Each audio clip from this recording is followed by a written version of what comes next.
கணவன் மனைவி divorce case ரொம்ப எளிமையாக சொல்கிறேன். கணவன் மனைவி டைவர்ஸ் கேஸ் யாரோ ஒருத்தருக்கு வந்து கேஸை கொண்டு போகிறாங்க.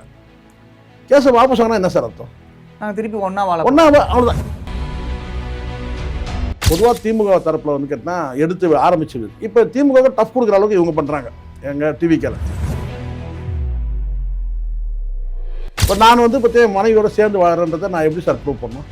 ஒன்றா ஃபோட்டோ போட்டு அந்த மாதிரி தான் இல்லை, அதுக்கு டெய்லியாக ஃபோட்டோ போட்டு முடியும். தப்பு. நல்லா புரிஞ்சுங்க, ஜனங்க நம்புறாங்க.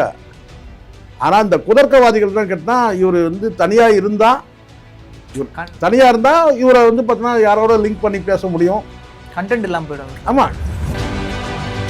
சீமான் அவர்கள் வந்து ட்ரோல் பண்ணது யாரு? எந்த ஊடகங்கள் பேசுச்சு? டிஎம்கே சார்ந்த ஊடகங்கள். தைரியமா பேசுங்க, பயப்படுறீங்க. டிஎம்கே ரூலிங்ல இல்லை, வரும்போது பார்த்துக்கலாம் சார். டிஎம்கே டிஎம்கே வெளிப்பட சொல்லுங்க, தைரியமா சொல்லுங்க, சத்தமா சொல்லுங்க. டிஎம்கே அரசியல் வாழ்க்கையே வந்து பார்த்தீங்கன்னா வந்து இப்போ கடந்த காலம் மாதிரி கிடையாது சார். இன்னைக்கு எப்படி வீழ்த்தலான்றது தான் இப்போ வந்து ஜனம் ரூம் போட்டு யோசிக்கிறான். ஏதோ காலில் வந்து மிதிச்சுட்டா இருக்க, சப்பலில் போகும்போது ஏதோ வேண்டாது ஏதோ மிதிச்சுட்டாங்க, அவ்வளோதான். ஒன்று காலை கழுவணும், இதை செருப்பத்துக்கு ஈஸியாக இருக்கணும், அவ்வளோதானே, முடிஞ்சிச்சு. அப்போ அவர் பளிச்சுன்னு சொல்லிடுறாரு எஸ்பிபி. அவருக்கு அவ்வளோ தமிழ் மீது அவ்வளோ பற்று இருக்கு. இத்தனையும் மொழி வேறு மொழியாக இருந்தாலும் தாய்மொழி நல்லா இருக்குதுன்றத வந்து இருக்குதுன்றதுக்காக 4 சவுத்துக்குள்ளே பண்ணுறது பண்ண முடியாதுமா, பொது இடத்துல பண்ண முடியாது. புரியுது சார். 4 சவுத்துக்குள்ளே பண்ண 4 சவுத்துக்குள்ளே வெளியில் பண்ண முடியாது. பாத்ரூமில் பண்ணுற அசிங்கத்தை வந்து வெளியில் பண்ண முடியாது நல்லா இருக்குன்றதுனால.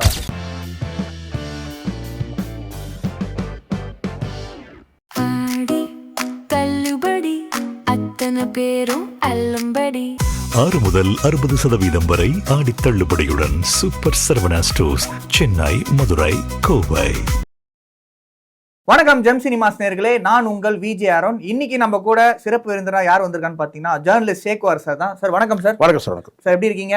நல்லா இருக்கும் சார். Super sir. இப்போ வந்து ஒரு சென்சிட்டிவான ஒரு விஷயம் சார். சங்கீதா அவர்கள் வந்து செங்கல்பட்டு கோர்ட்லேருந்து விஜய் டிவோர்ஸ் கேஸை வந்து வாபஸ் வாங்கியிருக்காங்க அப்படின்னு சொல்லியிருக்காங்க. திருப்பியும் வந்து அண்ணன் வந்து ரீயூனியன் ஆயிடுச்சு, ஜேசன் சஞ்சய் ரொம்ப சந்தோஷப்படுறாரு அப்படின்னு சொல்லி ஒரு பக்கம் வந்து பேசிக்கிட்டு இருக்காங்க. இன்னொரு பக்கம் வந்து ஃபன்னாக தான் பேசுறாங்க. இதுவும் மீடியா, சோஷியல் மீடியாவில் போகுது. என்னன்னா வந்து நீ ஏன் இப்போ நான் டிவோர்ஸ் கொடுத்தா தானே நீ அங்கே போவேன், இனிமேட்டு எப்படி போகிறேன் பார்க்கலாம் அப்படின்ற மாதிரியும் சொல்கிறாங்க. அதாவது சார் இங்கே இன்னைக்கு எப்படி ஆயிடுச்சுன்னா, இந்த எல்லா கட்சிக்கும் பொருந்தோம், டிவிகேக்கும் பொருந்தோம், டிஎம்கே ஒன்று. எதை தான் மீம்ஸுன்னு போடுறது, எதை தான் ட்ரோல் பண்ணுறதுன்றது ஒரு வரம்பே இல்லாமல் போச்சு டோட்டலாக. 2 கட்சிக்கும் பொருந்தோம். நான் சொல்கிறது டிவிகேக்கும் பொருந்தோம்.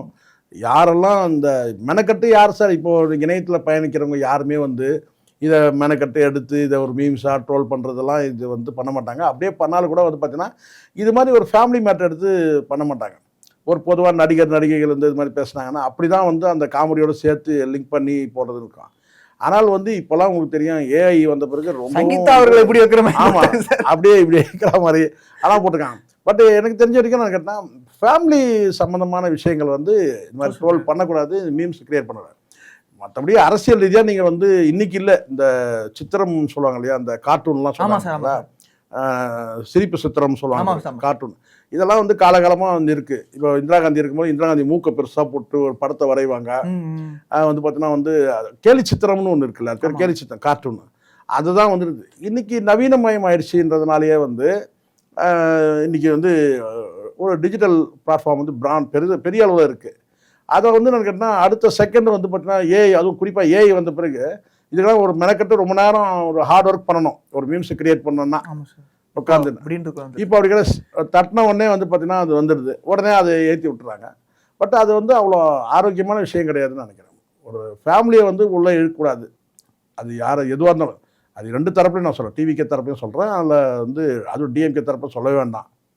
அவங்க ஃபேமிலி மேட்டரில் போனோம்னா அவங்களுக்கு பெரிய அவங்க வந்து பெரிய, ஆமாம். ஏன்னா கடந்த காலத்தில் உங்களுக்கு தெரியும், ஜெயலலிதா பீரியடில் வந்து இந்த ஏஐ இல்லாத இந்த டிஜிட்டல் பிளாட்ஃபார்ம் இல்லாத காலத்துலேயே வந்து சோபன் பாபுன்னு பேசிட்டு இருந்தவங்கள, அவங்களே சோபன் பாபு மறந்துருப்பாங்க. சோபன் பாபே வந்து பார்த்தீங்கன்னா இறந்துட்டாருன்னு நினைக்கிறேன். ஆனாலும் இவங்க வந்து கேட்டால் சோபன் பாபு பேசுகிறேன். அதே மாதிரி தான் சீமான் அவர்களும் அப்படி தான். ஒரு நடிகைக்கும் அவருக்கும் ஏற்பட்ட அந்த ஏன் இப்போ கூட வந்து பார்த்தீங்கன்னா அந்த லிங்கே கிடையாது. அவங்களுக்கு ஒரு கோர்ட் மூலமாக ஒரு செட்டில்மெண்ட் முடிஞ்சிருச்சு, பிரச்சனையே இல்லை. ஆனாலும் இப்போவும் வந்து எடுத்து பேசுகிறாங்கல்ல. ஒரு பெங்களூர் இருக்க நடிகைன்னு சொல்லி, ஏன்னா கோர்ட்டுக்காக கொஞ்சம் பயப்படுறாங்க அவ்வளோதானே தவிர இப்போ எடுத்து பேசுகிறாங்க. அப்போ டிஎம்கேக்கு இது வந்து பார்த்தீங்கன்னா வந்து வழக்கமாக உள்ளது. குடும்ப விஷயத்தை எடுத்து பேசி காலி பண்ணலாம்னு நினைக்கிறது. ஆனா அவங்களுக்கு இப்படி பண்றாங்களா சார்? அவங்க ஒருத்தரே வந்து துடிக்கி விட்டார் சார் நம்ம அஜித் குமார் அவர்கள் ஒரு தடவை அந்த பிரஸ் மீட். ஆனா இப்போ வரைக்கும் அதோட ஒரிஜினல் வீடியோ இல்லவே இல்லை. கரெக்ட், இன்னைக்கும் அது கிடையாது. காரணம் இருக்குன்னா அந்த அஜித் அன்னைக்கு பேசுனது வந்து அந்த ஒரிஜினல் வீடியோ டோட்டலாக அதை காலி பண்ணிட்டாங்க. அந்த டைம்லேயே எடுத்துட்டாங்க. ஏன்னா அப்போவே எடுத்துட்டாங்க. அது வந்து சன் நெட்வொர்க் லைவ்லே. ஆமா, ஏன்னா அப்போவே எடுத்துட்டாங்க. இப்போ இன்னைக்கு வரைக்கும் அது கிடையாது. அந்த அப்படி ஒன்று பேசுறது செய்தி கிடையாது. ரஜினிகாந்த் அவர்கள் எழுந்து நின்று கை தட்டின ரஜினிகாந்த் வந்து ஒருத்தர் மேடையில் பேசும்போது எழுந்து நின்று கை தட்டான்னா இது அஜித்தோட பேச்சுக்கு மட்டும். ஸோ அதனால இதெல்லாம் வந்து இந்த பொதுவாக திமுக தரப்பில் வந்து கேட்டினா எடுத்து ஆரம்பிச்சது. இப்போ திமுக டஃப் கொடுக்குற அளவுக்கு இவங்க பண்ணுறாங்க. எங்கள் டிவிக்கில் டிஎம்கே வந்து பார்த்தீங்கன்னா வந்து இந்த விஷயத்தில் வந்து ஃபெயிலியர் ஆகிடுவாங்க. ஆமாம், அந்த மாதிரி இருக்குது. ஏன்னா அந்த அளவுக்கு வேகமாக ஒரு எந்த ஒரு விஷயம் எடுத்தாலும் உடனே எடுத்து போட்டு, இப்போ சாட்டை துரைமுருகன் போட்டார், அது பயங்கர வைரல் ஆயிடுச்சு. இப்போ இவங்க என்ன செய்கிறாங்க, சாட்டை துரைமுருகன் வந்து பார்த்தீங்கன்னா வந்து கோயில் வாசலில் உட்காந்துருக்கிற மாதிரி, அங்கே மேலே காக்கா விரட்டுறதுக்கு வந்து வடவம் போட்ட இடத்துல வந்து உட்காந்துருக்கிற மாதிரி இப்படி போடுறாங்க. பட் என்ன இருந்தாலும் அது முதல் அந்த பெஸ்ட் இம்ப்ரெஷன் ஒன்று இருக்குது, ஃபர்ஸ்ட் இம்ப்ரெஷன். அது வந்து பார்த்தீங்கன்னா ஃபுல்லாக பெரிய அளவில் வைரல் ஆயிடுச்சு. அதுக்கப்புறம் நீங்கள் எப்படி வேணா போகலாம். அது ஒரு கட்டத்துக்கு மேலே இப்போ ஆபாசமாக கூட சித்தரிக்கிறாங்க. இதெல்லாம் நம்ம பார்க்குறோம். பட் எனக்கு தெரிஞ்சு நான் கேட்டீங்கன்னா ஒரு ஆரோக்கியமான விஷயத்துக்கு பண்ணலாம் சார். ஆனால் ஒரு காமெடி கூட கொஞ்சம் பண்ணலாம், நகைச்சுவைக்காக கொஞ்சம் கூட பண்ணலாம்னு வச்சுங்களேன். ரொம்ப ஓவராக போயிடக்கூடாது. வரம்பு மீறி குடும்ப வரைக்கும்லாம் போயிட்டு குடும்ப உறுப்பினர்லாம், அதுவும் குறிப்பாக இவங்க வந்து இந்த டைவர்ஸ் கேஸ் நீங்கள் சொல்கிறீங்க, நீங்கள் மென்ஷன் பண்ணாலும் நான் சொல்கிறேன். அந்த தம்பி ஜேசன் சஞ்சய் இவங்களெல்லாம் எவ்வளோ மோசமாக வந்து ஹர்ட் பண்ண, எவ்வளோ ட்ரோல் பண்ணாங்க. இதெல்லாம் வந்து மற்றவங்களுக்கு பண்ணும்போது நல்லாயிருக்கும், தனக்கு வரும்போது தான் வந்து பார்த்தீங்கன்னா வந்து அது எப்படி இருக்குன்றது பார்க்குறோம். இன்னைக்கு பண்ணிட்டு போயிடுறீங்க.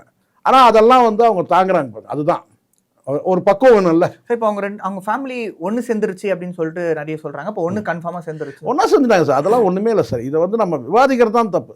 ஐயோ இப்போ நான் கேட்குறேன் ஒருத்தர் எப்போ சேர போகிறாங்க? டேய், சேர்ந்ததோட அடையாளம் தான்டா டைவர்ஸ். வந்து டைவர்ஸ் கேஸ் இப்போ கணவன் மனைவி டைவர்ஸ் கேஸ், ரொம்ப எளிமையாக சொல்கிறேன். கணவன் மனைவி டைவர்ஸ் கேஸ், யாரோ ஒருத்தருக்கு வந்து கேஸை கொண்டு போகிறாங்க. கேஸை வாபஸ் வாங்கினா என்ன சார் அர்த்தம்?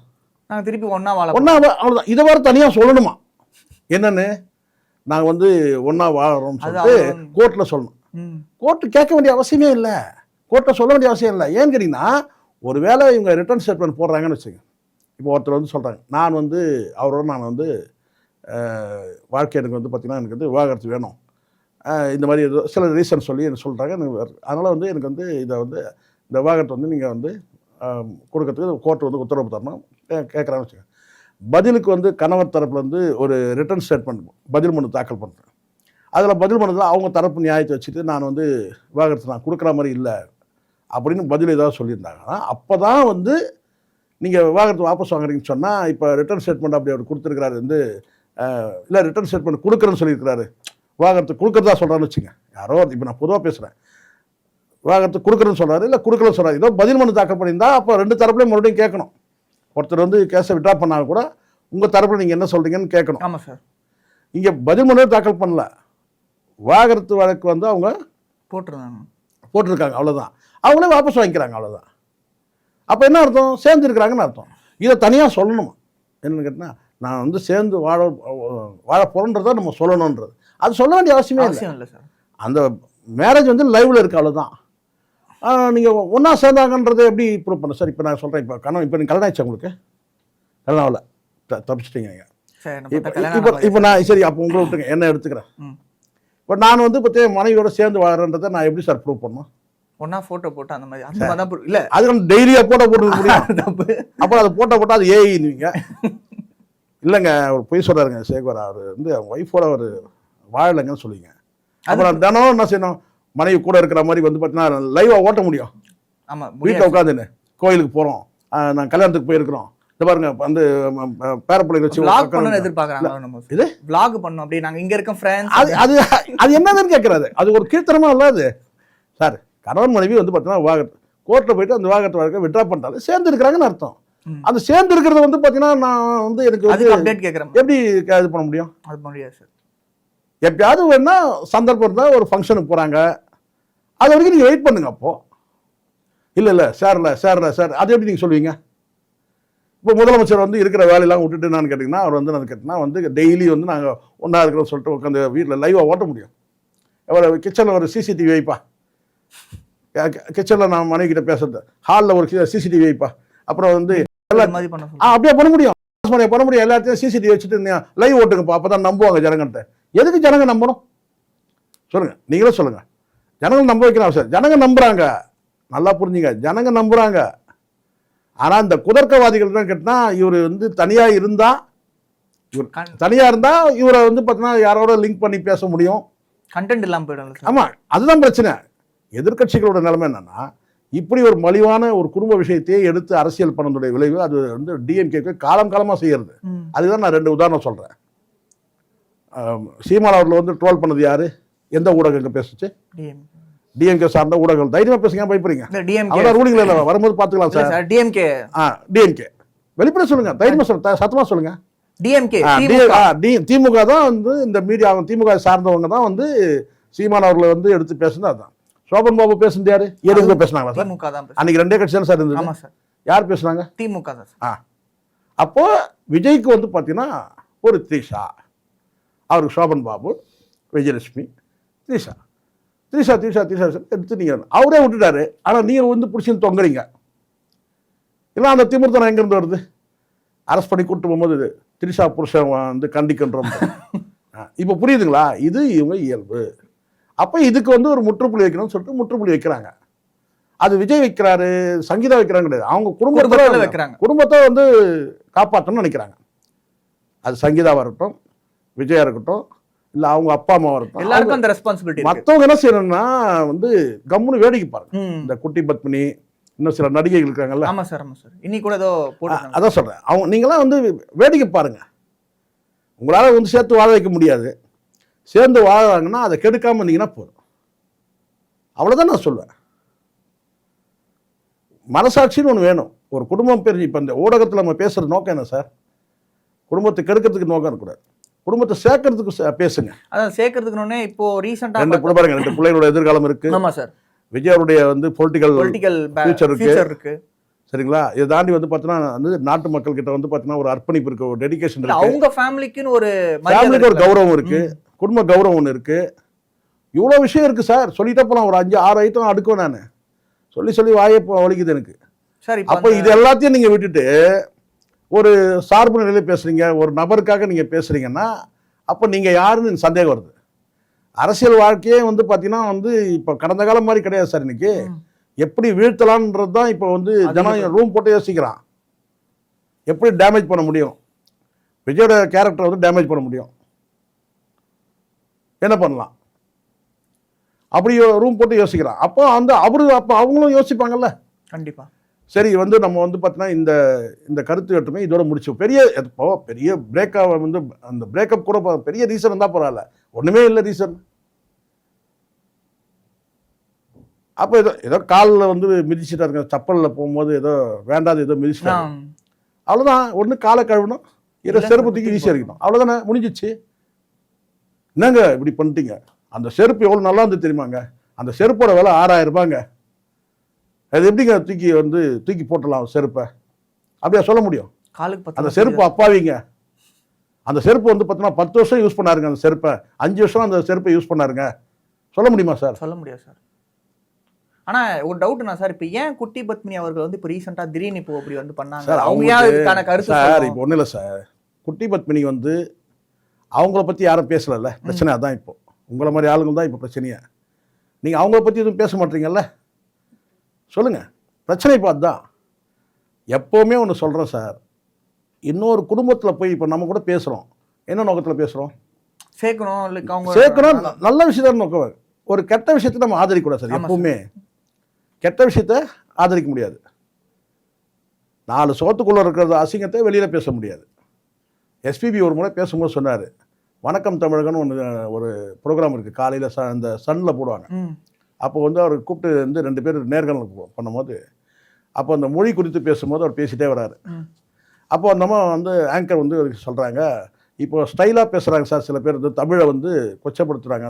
ஏன்னா அவர் என்ன சொல்கிறாங்க, இழுன்ற வார்த்தை இருக்குல்ல, தமிழுக்கு வந்து அந்த இழுன்றது வந்து பார்த்தீங்கன்னா இல்லு போட்டு பேசுகிறாங்களே பல பேர், தமிழகம் அப்படிலாம் பேசுகிறாங்க இல்லையா, அந்த இழு வந்து பார்த்தீங்கன்னா எந்த மொழியில இல்லாத ஒரு வார்த்தை சொல்லுது இந்த இழுன்றது அப்படின்னு சொல்லி பேசுறது. அப்போ வந்து ஆங்கர் கொஞ்சம் புத்திசாலி, உங்களை மாதிரி அங்கே ஒரு ஆங்கர் இருக்காங்க, புத்திசாலித்தனமாக என்ன சொல்கிறாங்க, சார் அதெல்லாம் வந்து இப்போ பேசுறது ஃபேஷன், அது ஒரு ஸ்டைலுக்காக பேசுகிறாங்க, நல்லா இருக்குன்றதுனால அது பேசுகிறாங்க அப்படின்னு சொன்னாங்க. அப்போ அவர் பளிச்சுன்னு சொல்லிடுறாரு எஸ்பிபி. அப்புறம் சாரி சொல்கிறாருன்னு வச்சுக்க, அது வேறு விஷயம். பளிச்சுன்னு சொல்கிறாரு. அவருக்கு அவ்வளோ தமிழ் மீது அவ்வளோ பற்று இருக்கு. இத்தனையும் மொழி வேறு மொழியாக இருந்தாலும் தாய்மொழி. அப்போ டக்குன்னு சொல்கிறாரு, நல்லா இருக்குதுன்றதுக்காக 4 சவுத்துக்குள்ளே பண்ண முடியாதுமா, பொது இடத்துல பண்ண முடியாது. புரியுது சார். நல்லா இருக்குதுன்றத 4 செவத்துக்குள்ள பண்ண 4 செவத்துக்குள்ள வெளியில பண்ண முடியாது, பாத்ரூம்ல பண்ற அசிங்கத்தை வந்து வெளியில பண்ண முடியாது நல்லா இருக்குன்றதுனால அப்படின்னு சொல்றாரு. புரியுதுங்களா? அதனால வந்து பார்த்தீங்கன்னா 4 சோத்துக்குள்ள பண்றதெல்லாம் நீங்க வந்து நல்ல விஷயம் நம்ம ஆதரிக்க முடியாது. அந்தரங்கம் ஊமையானது, அதை நீங்க பகிரங்கப்படுத்தீங்கன்னா அசிங்கமாயிரும். அது அதனால தான் அந்தரங்கம் ஊமையாக இருக்கிறதுக்கு தான் அழகு சார். அதுக்கு புரியுதுங்களா? அது நீங்கள் பொது வெளியில் ஆயிடுச்சுன்னு வச்சிங்கன்னா அது அசிங்கமாயிரும். எல்லா மனிதருக்கும் இங்கே உண்டு. வந்து நம்ம விஆர் கிருஷ்ணய்யர் வந்து சுப்ரீம் கோர்ட் ஜட்ஜ். அவர் கிட்டத்தட்ட 102 பேருக்கு மேலே தூக்கு தண்டனை கொடுத்தவர். ஆனால் அந்த தூக்கு தண்டனைக்கு எதிராக வந்து அவர் நின்னார்னு வச்சுங்களேன், அது வேறு விஷயம். சப்ஜெக்ட் இப்போ அது கிடையாது. அவர் சொன்ன வார்த்தை என்னன்னு கேட்டால், எல்லா புனிதனுக்கும் கடந்த காலம்னு ஒன்று இருக்குது, எல்லா பாவிக்கும் எதிர்காலம்னு ஒன்று இருக்குது. இந்த வார்த்தை உலகத்தில் யாரும் சொல்லாத வார்த்தை. 102 பேருக்கு வந்து தூக்கு தண்டனை கொடுத்த சீஃப் ஜட்ஜஸ் சுப்ரீம் கோர்ட்டில் அவர் வந்து இறந்துட்டார். இப்போ இல்லை. அவர் சொன்ன ஒரு வார்த்தை எப்படிப்பட்ட ஒரு வார்த்தை பாருங்கள். எல்லா புனிதனுக்கும் கடந்த காலம் ஒன்று இருக்குது, எல்லா பாவிக்கும் எதிர்காலம் ஒன்று இருக்குது. ஸோ அதனால் வந்து பார்த்தீங்கன்னா நீங்கள் வந்து ஒரு தப்பான ஒரு விஷயத்தை வந்து பிடிச்சிக்கிட்டு அப்படி தான் சொல்ல முடியாது. நேற்றுக்கு கொலைகாரனாக இருந்திருப்பான், இன்றைக்கி நல்லவனாக தெரிஞ்சிருப்பான். சரிங்களா? இன்றைக்கி நல்லவனாக இருக்கிறவன்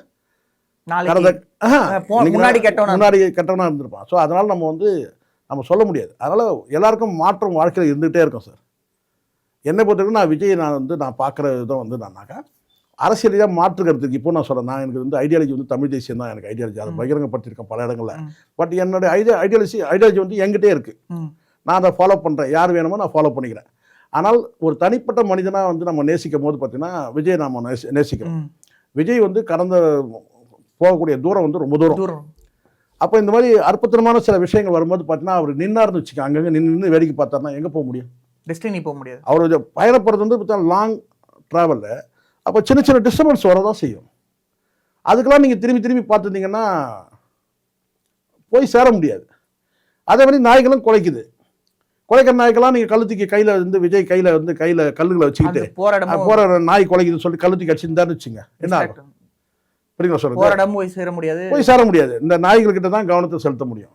ஸோ அதனால் ஏதோ நான் யாரையும் குறிப்பிட்டு நாயை சொல்கிறேன்னு நினச்சிடாதீங்க நீங்கள். அப்படிங்கிற சொல்கிறது உங்களுக்கு நாய்க்குட்டி தூக்கி வச்சு ஞாபகம் வருது இல்லை? சார் நாய்க்குட்டி விஜய் தூக்கி வச்சு ஞாபகம் தானே வருது உங்களுக்கு? சார் இல்லை சார், பார்த்துக்க. நான் சொல்றது உதாரணம் சொல்லும் போது நீங்கள் என்ன சிரிக்கிறீங்க.